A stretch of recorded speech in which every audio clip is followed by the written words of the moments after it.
आप सभी को बहुत बहुत बधाई और शुभकामनाएं। अंतर्राष्ट्रीय योग दिवस का ये दिन एक प्रकार से एकजुटता का दिन है। ये विश्व बंधुत्व के संदेश का दिन है।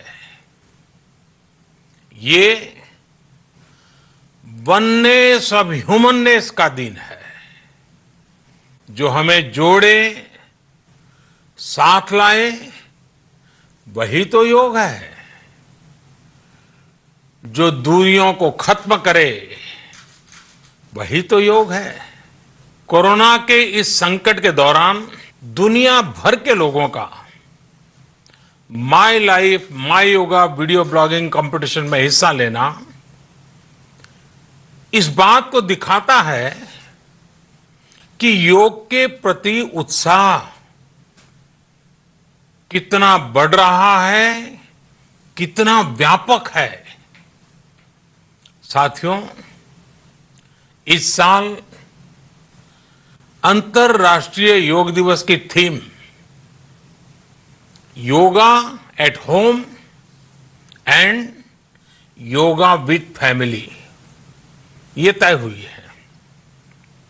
आज हम सब सामूहिक कार्यक्रमों से दूर रहकर घर में ही अपने परिवार के साथ मिलकर योग कर रहे हैं। बच्चे हो, बड़े हो, युवा हो, परिवार के बुजुर्ग हो, सभी जब एक साथ योग के माध्यम से जुड़ते हैं तो पूरे घर में एक ऊर्जा का संचार होता है। और इसलिए इस बार का योग दिवस, अगर मैं दूसरे शब्दों में कहूं तो ये भावात्मक योग का भी दिन है। हमारी फैमिली बॉन्डिंग को भी बढ़ाने का दिन है। साथियों, कोरोना पैंडेमिक के कारण आज दुनिया योग की जरूरत को पहले से भी अधिक गंभीरता से महसूस कर रही है। अगर हमारी इम्यूनिटी स्ट्रांग हो तो हमें इस बीमारी को हराने में बहुत मदद मिलती है। इम्यूनिटी को बढ़ाने के लिए योग की अनेक विध विधियां हैं, अनेक प्रकार के आसन हैं।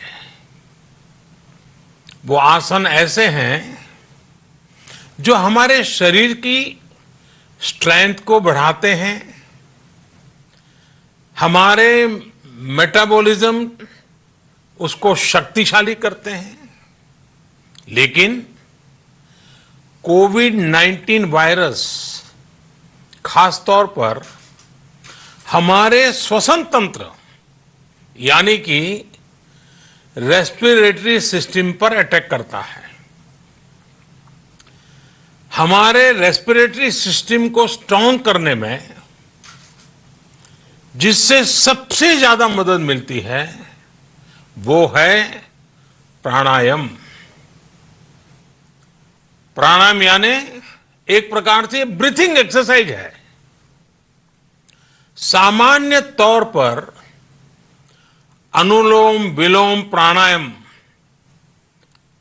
ये एक प्रकार से पॉपुलर भी हैं, आप भी जानते हैं और लोग भी जानते हैं, करके भी दिखाते हैं। ये प्रभावी भी है। लेकिन प्राणायाम के अनेक प्रकार हैं। इसमें अगर आप प्राणायाम को जानने वालों से मिलोगे तो बताएंगे शीतली है, कपालभाति है, भ्रामरी है, भस्त्रिका है, बहुत है, अनगिनत है। अब तो नए नए जुड़ते भी चले जा रहे हैं। योग की ये सभी विधाएं, ये तकनीक हमारे रेस्पिरेटरी सिस्टम और इम्यून सिस्टम दोनों को मजबूत करने में बहुत मदद करती हैं। इसलिए आपसे मेरा विशेष आग्रह है, आप आसन करते हो, एक्सरसाइज करते हो, जो भी करते हो जरूर करें, लेकिन आप प्राणायाम को अपने डेली अभ्यास में जरूर शामिल करिए और अनुलोम विलोम के साथ ही अनेक जो प्राणायाम की टेक्निक्स हैं उसे भी सीखिए, उसको सिद्ध कीजिए। योग की इन पद्धतियों का लाभ बड़ी संख्या में आज पूरी दुनिया में ये कोरोना वायरस से ग्रसित जो लोग हैं, वो पेशेंट उसका लाभ ले भी रहे हैं। योग की ताकत से उन्हें इस बीमारी को हराने में मदद मिल रही है। साथियों, योग से हमें वो आत्मविश्वास और मनोबल भी मिलता है जिससे हम संकटों से जूझ सकें और जीत सकें। योग से हमें शांति मिलती है, मानसिक शांति मिलती है, संयम और सहन शक्ति भी मिलती है। स्वामी विवेकानंद जी कहा करते थे, एक आदर्श व्यक्ति वो है जो नितांत निर्जन में भी क्रियाशील रहता है और अत्यधिक गतिशील में भी संपूर्ण शांति का अनुभव करता है। किसी भी व्यक्ति के लिए एक बहुत बड़ी क्षमता होती है,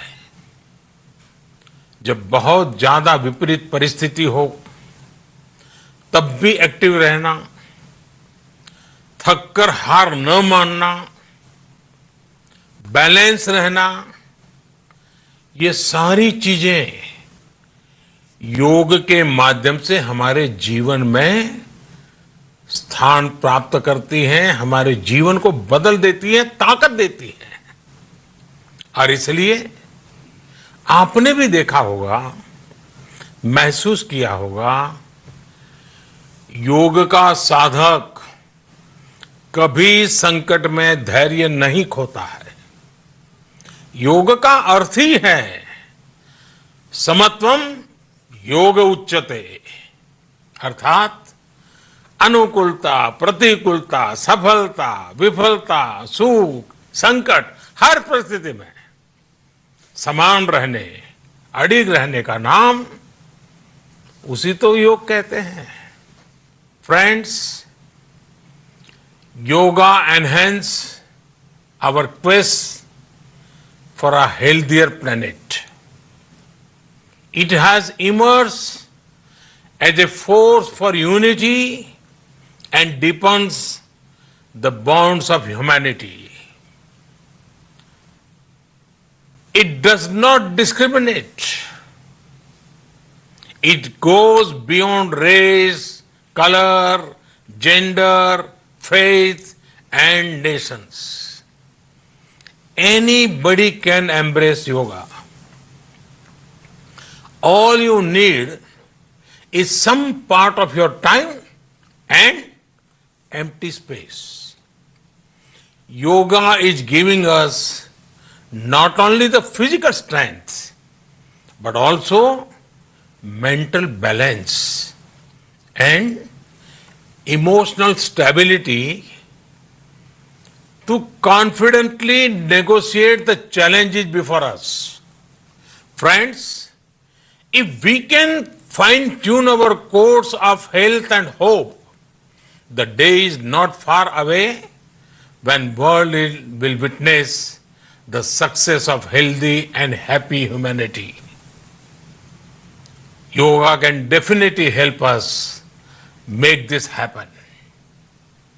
साथियों, जब हम योग के माध्यम से समस्याओं के समाधान की बात कर रहे हैं, दुनिया के कल्याण की बात कर रहे हैं, तो मैं योगेश्वर कृष्ण के कर्मयोग का भी आपको पुनः स्मरण करना चाहता हूं। गीता में भगवान कृष्ण ने योग की व्याख्या करते हुए कहा है, योगः कर्मसु कौशलम, अर्थात कर्म की कुशलता ही योग है। Efficiency in action is yoga. ये मंत्र सदा सर्वदा हमें सिखाता है कि योग के द्वारा जीवन में अधिक योग्य बनने की क्षमता पैदा होती है। अगर हम अपना काम अनुशासन से करते हैं, अपना दायित्व निभाते हैं, तो भी एक तरह का योग ही है। साथियों, कर्मयोग का एक विस्तार और है। हमारे यहां कहा गया है, युक्त आहार विहारस्य युक्त चेष्टस्य कर्मसु युक्त स्वप्नावबोधस्य योगो भवति दुखा।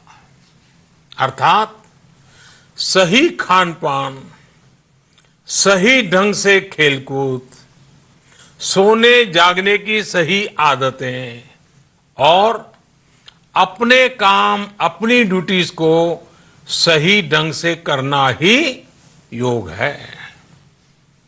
इसी कर्मयोग से हमें सभी तकलीफों और समस्याओं का समाधान मिलता है। इतना ही नहीं, हमारे यहां निष्काम कर्म को बिना किसी स्वार्थ के सभी का उपकार करने की भावना को भी कर्मयोग कहा गया है। कर्मयोग की यह भावना भारत के रग रग में रची बसी है। जब भी जरूरत पड़ी, भारत के इस निस्वार्थ भाव को पूरी दुनिया ने अनुभव किया है। साथियों, जब हम योग से चलते हैं, कर्मयोग की भावना से चलते हैं, तो व्यक्ति के तौर पर, समाज के तौर पर, देश के तौर पर हमारी शक्ति भी कई गुना बढ़ जाती है। आज हमें इसी भावना से संकल्प लेना है। हम अपने स्वास्थ्य के लिए, अपनों के स्वास्थ्य के लिए हर संभव प्रयास करेंगे। एक सजग नागरिक के रूप में हम परिवार और समाज के रूप में एकजुट होकर आगे बढ़ेंगे। हम प्रयास करेंगे कि yoga at home and yoga with family को अपने जीवन का हिस्सा बनाएं। ये सिर्फ एक दिन के लिए नहीं होना चाहिए। और अगर हम ये करेंगे तो हम जरूर सफल होंगे, हम जरूर विजयी होंगे। इसी विश्वास के साथ आप सभी को फिर से अंतर्राष्ट्रीय योग दिवस की अनेक अनेक शुभकामनाएं। लोकाः समस्ता सुखिनो भवन्तु। ओम।